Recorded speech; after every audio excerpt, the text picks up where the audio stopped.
ये चुनाव 2024 का चुनाव बहुत महत्वपूर्ण है। जो भी कोई व्यक्ति संविधान बदलने वाली ताकतों के साथ वोट देने के लिए, दिलवाने के लिए खड़ा होता है, समाज का गद्दार घोषित करो। ऐसी पॉलिटिकल पार्टीज को भी, ऐसे नेताओं को भी। वो नेता देश के गद्दार हैं, समाज के गद्दार हैं, जो संविधान बदलने वालों के साथ खड़े हो जाते हैं। अब तो दो में से एक रास्ता चुनना होगा, या मनुवाद या अम्बेडकरवाद। ढुलमुल रवैये से काम चलने वाला नहीं है।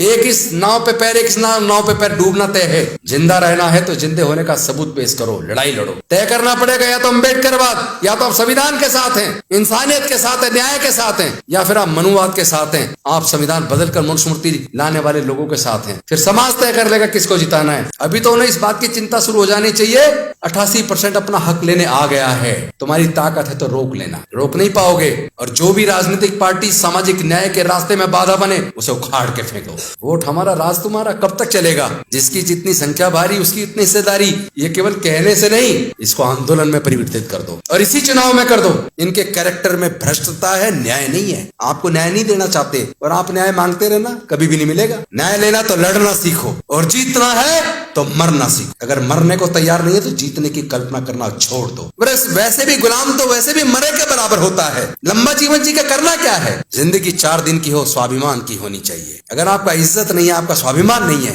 आपकी बहन बेटी की इज्जत टूट रही है और आप तमाशा देख रहे हैं, तो डूब मरो। इस लड़ाई को लड़ना पड़ेगा। अगर आप चाहते हो इस लड़ाई को लड़ना, तो इसके लिए जरूरी है संविधान की रक्षा करना। संविधान को बचाने के लिए लड़ना होगा। संविधान बचेगा तो देश का लोकतंत्र बचेगा। संविधान बचेगा तो ही भारत बचेगा, ये भी बता दूं, वरना भारत के टुकड़े होने तय हैं। जो लोग संविधान बचाने की जिम्मेदारी ले रहे, वो सब भारत को तोड़ने की भी जिम्मेदारी लेने की तैयारी कर। लेकिन हमारे शरीर में जब तक खून है, हमारे अंदर सांसें हैं, हम किसी कीमत पर भारत के संविधान को बदलने नहीं देंगे।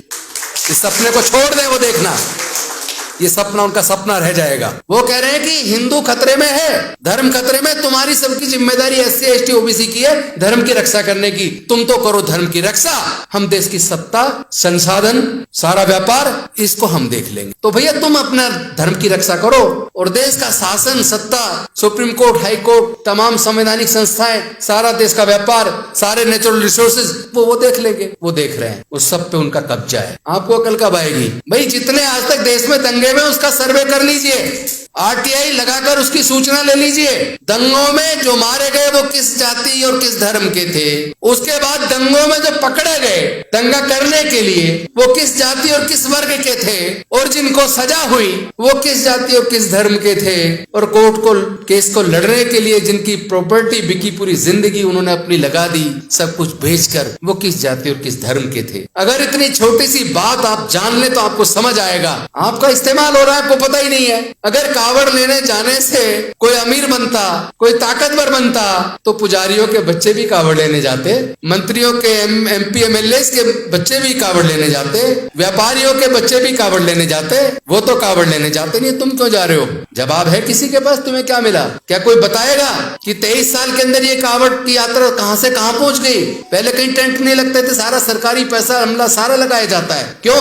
कोई बताएगा जो कावड़ लेने जाते हैं कितने लोग करोड़पति बन गए? कोई बताएगा जितने धार्मिक जुलूस होते हैं, निकलते हैं, जिसके अंदर तलवारें लहराई जाती हैं, वो किस जाति किस धर्म के मानने वाले लोग हैं? भाई जब तक आप समस्या को जानोगे नहीं, कह रहे बीमार है, बीमार तो ठीक है, बीमारी के कारण को तो जान लो, सीधा इलाज करवा रहे हो, इलाज हो नहीं रहा, होगा भी नहीं। बीमारी क्या है, उसके कारण क्या है, अगर आप बीमारी को जान के उसके कारण को जान लोगे तो इलाज करने में आसानी हो जाएगी। डॉक्टर भी जब बीमारी का इलाज करता है, उसको इलाज से असर नहीं होता, तो वो भी उसके ब्लड टेस्ट कराता है, तरह तरह के टेस्ट कराता है डायग्नोज करने के लिए कि बीमारी का कारण जान ले। और जब बीमारी का कारण जान लेता है, उसके बाद इलाज होता है, व्यक्ति ठीक हो जाता है। लेकिन प्रॉब्लम यह है कि SC ST OBC और माइनॉरिटी के लोग दर्द से करा रहे हैं, चीख रहे, दर्द हो रहा है, पर उसके कारण को जानने की कोशिश नहीं करते, ना उसका इलाज करने की कोशिश करते। अरे वो लोग बुद्धि और विवेक से, दिमाग से लड़ाई लड़के 12% लोग देश के सारे संसाधनों पे कब्जा करके बैठे हैं। ऐसा संभव है क्या? 88% को क्या 12% लोग हरा सकते हैं क्या?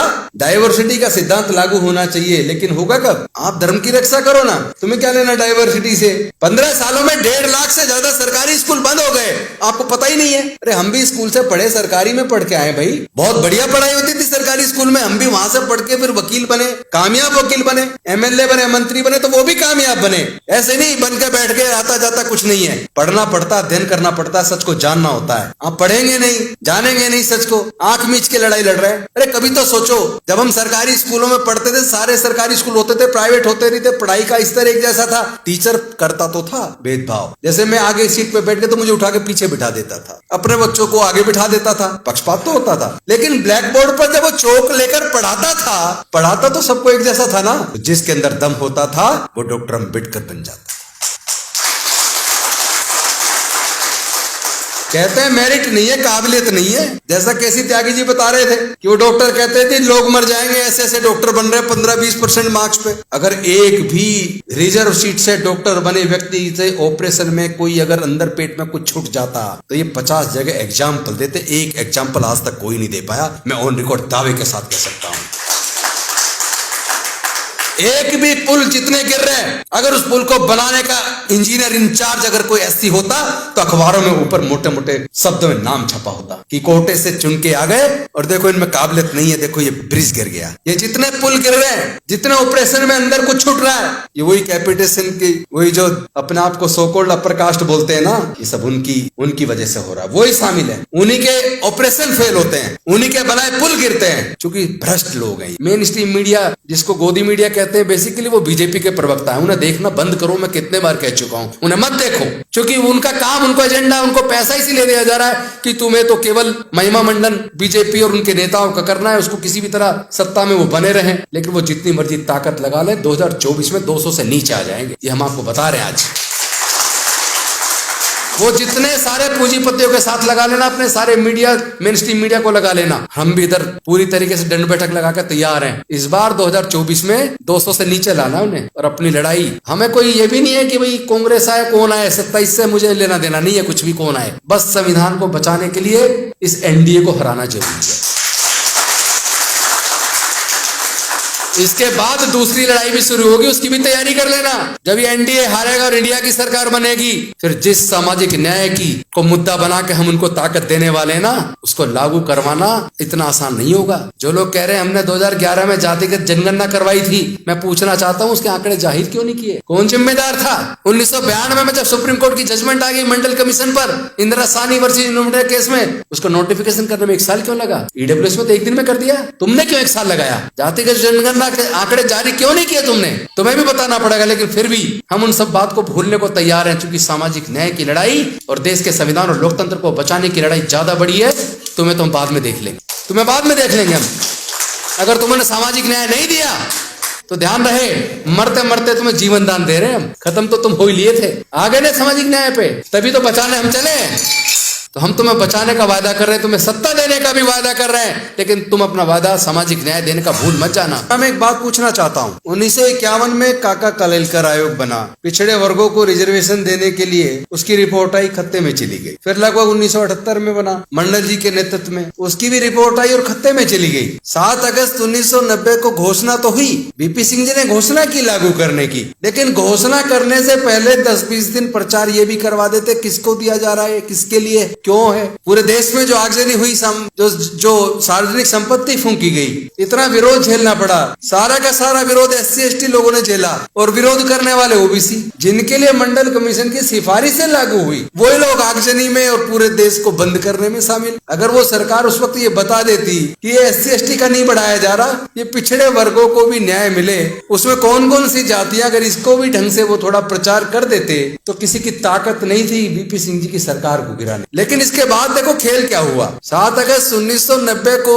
मंडल कमीशन की सिफारिश से लागू करने की घोषणा हुई, लोग कोर्ट चले गए और कोर्ट ने उसको स्टे कर दिया। 1992 में जजमेंट आया, लेकिन नोटिफिकेशन करके उसको लागू करने में भी 1 साल लग गई। 1993 में लागू हुआ। जिन पिछड़े वर्गों को न्याय दिलाने के लिए 43 साल आंदोलन करना पड़ा, आज मैं उनको भी एक बात बता देना चाहता हूँ, उनको 43 साल क्यों लगे। आपने कभी सुना कि अभी EWS की रिजर्वेशन की यही मांग सुनी है आपने? कहीं आपने सुनी हो गरीब ब्राह्मणों ने, गरीब बनियों ने, गरीब ठाकुरों ने, गरीब कायस्थ ने ये डिमांड की हो कि ईडब्ल्यूएस लागू करो, हमें रिजर्वेशन दो?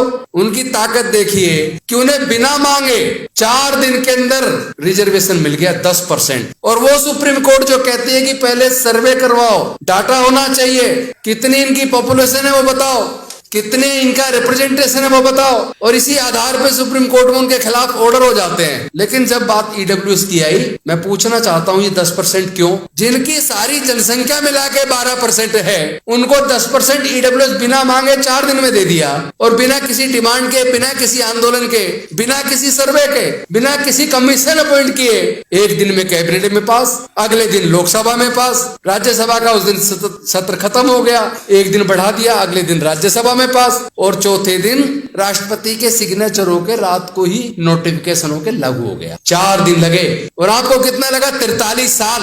आपको फर्क समझ में नहीं आ रहा क्या? ऐसा क्यों हो रहा है भाई? उसका कारण है। तो साथी, इस आंदोलन को देश के कोने कोने में लेकर हम लोग जा रहे हैं, और हमें बिल्कुल भी इस बात की इच्छा नहीं है और ना इस बात का डर है कि हम भविष्य में कभी एमपी एमएलए मंत्री कुछ बनेंगे या नहीं बनेंगे, क्योंकि ये एमपी एमएलए मंत्री दूर से देखने में लगता है। मेरा तो बस एक ही समझ में आ रहा है, हम अच्छे इंसान बने, लोगों के मददगार बने, और अपने लोगों की हक की लड़ाई को लड़ने के लिए अपने आप को कुर्बान करने के लिए तैयार हो जाएं। एक सच्चा अम्बेडकरवादी कई एमएलए एमपी मंत्रियों से भारी होता है। तो हमारी तो कोशिश ये चले हम सच्चे अम्बेडकरवादी बन जाएं, बस सब कुछ पा लिया, और कुछ नहीं चाहिए। जीना जलील होकर दोजख से कम नहीं, और इज्जत से अगर जान जाए तो वो भी गम नहीं।